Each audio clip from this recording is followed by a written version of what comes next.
Herkese salam aleyküm yakınlarımız, muhlislerimiz. Xuda xalasa bugün Ekber ülkemiz yanına geldik. Bugün 4 yıldama, Türkiye şarkı, Babık Ligiremiz. Yengiyle Xuda xalasa syomkilerimize, kliplarımıza çıraylı bulup geliş maksadında dişlerimizi yaldan Ekber ülkemiz yanına geldik. Ülkemin işlerine Ahmet. Hemen küçük kalamız Xuda xalasa çıraylı tutparız indi. Türkiye şarkı, Babık Ligesi'nde Ekber ülkemiz, Ekber Şevketoviç.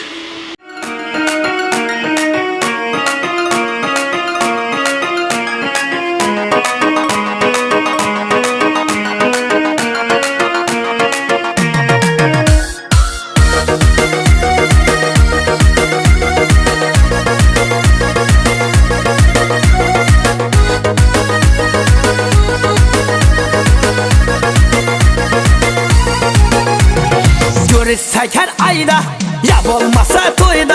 Eslimiz yaş vaxtlarını birgeleşip kayda. Bizlerden uzakta, Rusya, Kazak'ta. Sağ olsun yürüyen dostlar, alısta yırakta. Ya yakınlarımız, özümü deyişime, doğrusu özümde kısık bir benim ağzı. O kolundan sonra söyleşmemize kıyım olup tuttu rahmettim. Appak oldum ben de işlerim, oldum kısık bir benim sömcilerimde.